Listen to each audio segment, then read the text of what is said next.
Olá pessoal, meu nome é José de Jesus Teiga Júnior, o pessoal me conhece por Teiga Júnior ou Teiga, a empresa Teiga Adventure, né, que são minhas aventuras pelo mundo afora.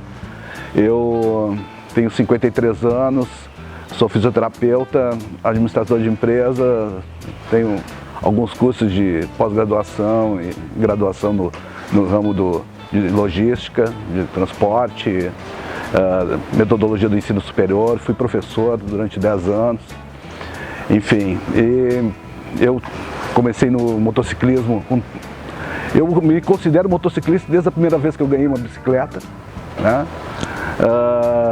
Era pequeno, onde fiz muita travessura com ela, mas a minha primeira, digamos, moto que tem motor foi uma Velosolex, eu com 13 anos de idade, meu pai me deu essa Velosolex, enfim, em 2 anos ele se arrependeu de ter me dado, porque eu comecei a fazer um monte de travessura com ela.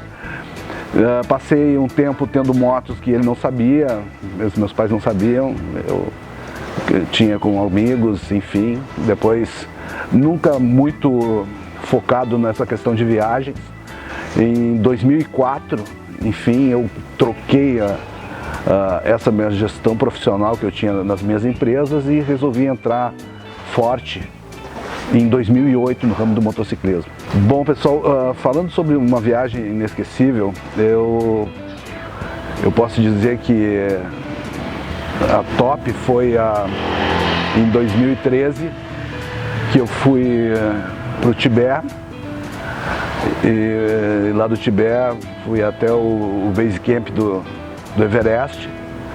Eu acho que são poucos brasileiros motociclistas que chegaram lá, com muita diversidade, muito problema em relação ao próprio governo chinês, que por algumas vezes até nos expulsaram de algumas cidades.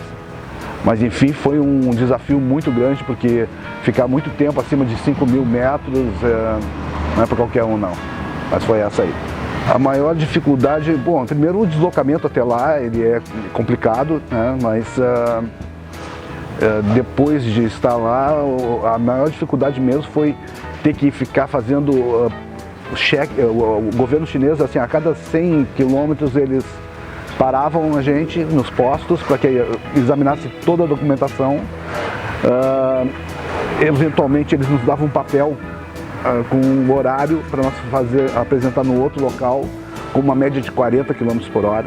Então, assim, isso foi complicado porque, enfim, nós parávamos no meio do caminho, ficava fazendo um descanso forçado e depois andava de novo 80 km por hora. Quer dizer, então não tinha isso, mas isso foi complicador na questão deles ficarem nos checando fotografias, nos botavam em salas separadas. Essa foi a maior dificuldade. O mais compensador mesmo foi a realização do meu sonho, que eu me preparei muito desde quando eu voltei a andar de moto em 2004 forte para aventura. Eu tinha um sonho que era chegar no Everest. Então fui me preparando eu tive agências de motociclismo no sul, fui revendedor da Kawasaki do Brasil, em Porto Alegre, na região sul. Então eu fui me preparando para que eu pudesse chegar lá, fui fazendo picos grandes aqui na Cordilheira, altos, né, a quase 5.000 metros, mas o desafio mesmo foi quando eu cheguei lá e comecei a rodar esses 20 dias que eu rodei por lá, acima de 5.000 metros. Olha, engraçado mesmo foi a chegada lá, né?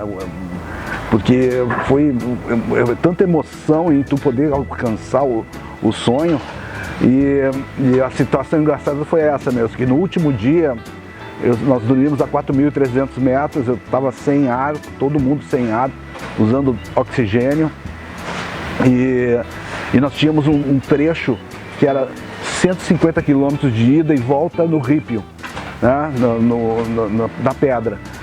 Então assim, era muito, tinha um grande problema. Eu arrebentei a minha suspensão na ida, eu fiquei sem suspensão traseira, eu estava com uma moto chinesa, uma 600 cilindrada, e aquilo foi assim, puxa, não vou chegar lá. Alguns até nem foram de moto, nós fomos fomos em 6 motos, nós estávamos um grupo de 11, 6 sócios se arriscaram de moto. E a moto, como era uma moto carburada, então na altitude ela falhava. Quando eu cheguei a 1 quilômetro do Everest, já estava vendo do Base Camp, já estava vendo o pico há muito tempo. A moto simplesmente parou, não queria andar. E foi engraçado exatamente por isso, que eu pensei assim, poxa, eu vou chegar, nem que seja a pé, mas eu vou chegar lá. Foi isso aí. Lá a alimentação é assim, para quem gosta de pimenta, né? Toda ela um foco muito da comida chinesa. O povo tibetano, eles utilizam muito cereais, tipo passas, nozes, enfim. Mas a alimentação de estranho assim quase não teve nada, não. A grande situação que eu posso dizer dos meus amigos foi que no último dia, nós em Lhasa, já finalizada a viagem, nós resolvemos bememorar. Então foi um trago, não sabemos como é que chegamos lá, no hotel. Mas foi, até uma coisa foi bem estranha, porque no centro de Lhasa,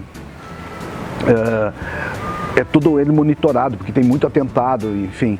Tanto é que nós nem conseguimos abastecer as motos. As motos, nós chegávamos nos postos de gasolina com autorização para abastecer, nós deixávamos as motos fora do posto, pegava galão, porque tem muito atentado e eles usam muito a moto para atentado, enfim. Mas enfim, voltando ao que eu estava dizendo, é a questão de nós chegarmos e relaxar. Finalmente foi o dia que acho que foi o último dia, assim, foi o dia assim, bom, olha, a partir daqui a gente pode ir embora, enfim. Foi muito engraçado porque ninguém se lembra do outro dia. Todo mundo de manhã cedo pegando o avião e não foi fácil pegar o avião. Bom, pessoal, assim, a minha concepção de ser motociclista, ela envolve, acho que não é diferente de todos os motociclistas, ela envolve uma atitude, sabe? No meu caso, assim, me envolve a atitude de ser uma pessoa melhor, uma pessoa focada ao bem, uma pessoa focada à ajuda. Gosto de fazer isso, procuro fazer isso sempre na minha vida. E a moto em si é uma coisa que muitos falam, e eu até costumo dizer, escutei faz pouco tempo, da questão assim, ó, o motociclista veste a moto. Então a moto, quando ela veste em ti, tu te sente parte dela, essa troca de energia que o motociclista tem, o motociclismo proporciona com a natureza, com as pessoas, animais, enfim, tudo, ela explica o motociclismo. Eu tenho assim, todo mundo tem um ídolo, todo mundo. Quando a gente nasce, os nossos ídolos são pais e mães, na vida a gente começa a seguir, isso faz parte da própria neuroevolução do homem, né? Então eu tenho muito assim, uma admiração pelo Amir Klink, porque foi um grande desbravador, eu sou fã dele mesmo, conheço todas as obras dele, filmagens, enfim, eu fui até em 2009, eu fui para a Antártida por causa dele, né? Fui conhecer Geórgia do Sul, Malvinas, por conhecer algumas aventuras dele. E ele para mim é uma pessoa assim que eu admiro muito, tem um espírito de aventura que eu procuro passar para todo mundo também. Com o tempo dessas minhas aventuras, eu comecei a escrever, escrever alguns blogs, montei uma página na internet e surgiu a possibilidade de eu começar a escrever em revistas especializadas de motociclismo, que culminou, né, nesse livro, Planejamento e Execução, né, Motociclismo, Planejamento e Execução em Viagem de Aventura, que foi um projeto assim que eu, quando lá no início das minhas viagens, eu tive muita dificuldade, não é que tenha tido dificuldade, até porque eu tinha vários amigos, mas era uma coisa muito informal, eu nunca tinha visto algum material que viesse todo ele junto, né, para que tu pudesse pesquisar melhor, entender um pouco melhor sobre o planejamento. Enfim, daí então eu comecei a escrever sobre esse projeto. O projeto ele é uma forma de que tu faça um passo a passo numa metodologia, né, de como tu preparar uma viagem. Ela parte desde o sonho, né, de como tu escolhe essa tua parceria, de como tu escolher a moto, enfim, que tipo de viagem tu vai fazer. Depois eu falo sobre o que tu precisa para levar, né, questões de documentação, questões de vestimenta, até a viagem. Em cima disso, depois eu tenho um outro passo que é a questão de como tu fazer um checklist dessa viagem, dessa moto, como é que é o teu checklist. E por final algumas situações que tu pode encontrar na viagem, algumas adversas, até a queda.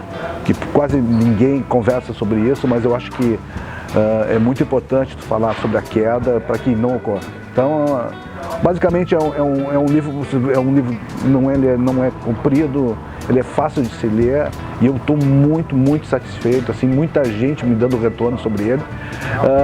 E esse é o intuito, né? É a melhoria do motociclismo, enfim. Fico muito feliz por isso. Então, pessoal, não se esqueça, sim, se você estiver interessado, eu tenho o meu canal no YouTube, teigadventure.com.br. Lá vocês vão ver alguns vídeos sobre planejamento e algumas aventuras minhas pelo mundo afora. Quero também agradecer ao The Riders, ao Marcelo e a turma por esse maravilhoso projeto. Eu acho que saber e ter a história do motociclismo do Brasil é fundamental para que a gente possa cada vez mais desenvolver o motociclismo, a aventura, certo? Muito obrigado.